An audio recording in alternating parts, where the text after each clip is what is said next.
All right, let's just get right into it. For years, maybe your whole life, empaths have been treated like the world's emotional punching bags, right? Always being told they're too sensitive, too emotional, just plain too much. But guess what? That whole era, it's ending. And the wild part is, the brilliant psychoanalyst Carl Jung, he actually predicted this exact moment. He saw a psychological shift coming that's so powerful, it's set to flip the entire social dynamic on its head. This isn't just some nice idea, it's an inevitable evolution. So I want you to really hold this question in your mind as we go through this. Just let it sink in. What happens when the very person who has been silently soaking up every lie, every manipulation, and every toxic agenda finally decides to use all of that data they've been collecting? That's what we're about to find out.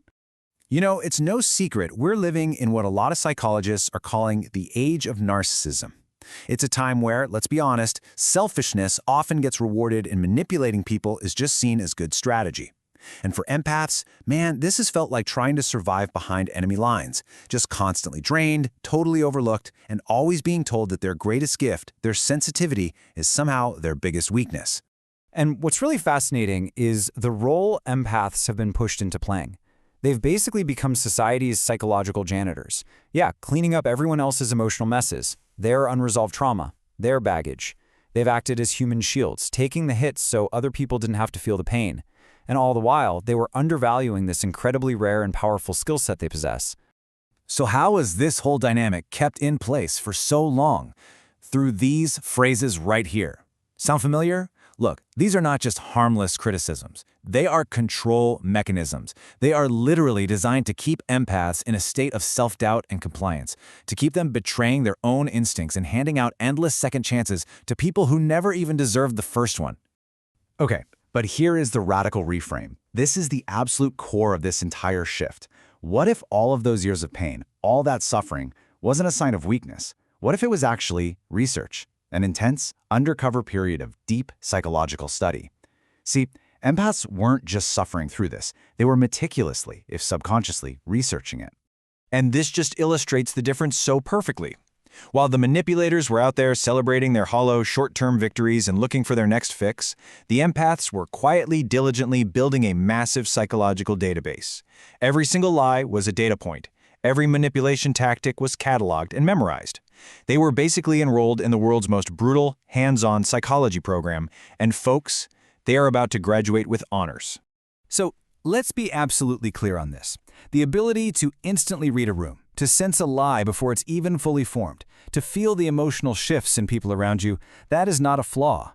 That is an advanced form of intelligence. It only ever looked like a weakness because it was being used defensively, just to try and keep the peace. And this brings us right to the heart of Jung's prophecy. He identified this fundamental law of the human psyche that explains why this comeback isn't just possible, but why it's a predictable, almost guaranteed event. He saw this exact pattern repeating itself throughout all of human history. The term he used for it was enantiodromia. Now, it sounds a little complex, but the concept is actually pretty simple. It means that when any force, any pressure, is pushed to its absolute extreme, the psyche doesn't just break. It reverses. It swings back and transforms into its polar opposite. And this age of extreme narcissism has created the perfect conditions for its own undoing. So let's trace how this whole thing unfolds. After years of just absorbing pain, the empath finally reaches a breaking point. But, and this is so important, it's not a collapse. It's a point of reversal. The psyche starts its journey back to the other side. The gentle become fiercely protective. The endlessly giving become wisely selective. This isn't a breakdown, it's a psychological emergence. So, how does this actually happen? Well, Jung said it comes from integrating your shadow. All those parts of yourself you were taught were bad or unacceptable and had to suppress. So this comeback, it isn't about becoming cold or turning into a narcissist yourself. No way. It's about becoming whole by finally reclaiming the missing half of your power. And these are the powerful tools that have been locked away in that shadow toolbox. Empaths were taught that anger is wrong, that firm boundaries are selfish. But these aren't negative traits. They are essential strengths for your protection, for self-preservation, for your own sanity. These are the very tools that allow you to stop being a janitor and finally start being the architect of your own life. I really want this point to land. Your shadow isn't evil. It's your inner bodyguard. It's your strength. It's the part of you that knows when to fight back, when to speak up, and when to put yourself first. Integrating it doesn't make you a bad person, it makes you a complete person. You can just see the difference right here. For years, so many empaths were forced to operate as half a person, all sensitivity but no strength. But true wholeness, what Jung called individuation, is the union of these opposites. It's having that incredible perception to read people instantly, but now it's combined with the power to act on that information with wisdom and strategy. So, what does this actually look like in the real world? The transformed empath becomes, well, unshakable. They're now operating on a completely different psychological level, a level where all those old manipulative tactics are just completely useless.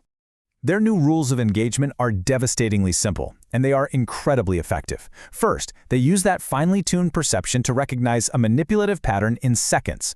But instead of trying to fix it or understand it, they just shut it down, often with a single sentence, or even better, with silence. It's all about strategic removal, not dramatic reaction. And just look at how this plays out. The manipulator's greatest weapons become totally ineffective. You can't guilt-trip someone who has embraced their own needs. You can't gaslight someone who trusts their own perception more than your words. And when you give them the silent treatment, they don't chase you. They just kick back and enjoy the peace and quiet. And this, right here, is maybe the most powerful point of all. The real comeback isn't about getting revenge. It's not loud, it's not a big confrontation, it's a quiet, profound indifference. The narcissist who used to take up all their mental and emotional energy suddenly becomes irrelevant. The empath has moved on to a completely different game that the manipulator doesn't even know exists. So if this is resonating with you at all, please understand this. You did not waste a single moment of your life. Every time you were lied to, you are fine-tuning a world-class lie detector. Every time you absorbed someone else's pain, you were building incredible psychological strength.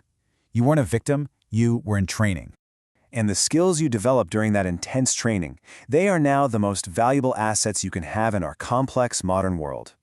These aren't just soft skills anymore. We're talking about high-level emotional intelligence, strategic empathy, and the rare ability to build truly authentic connections.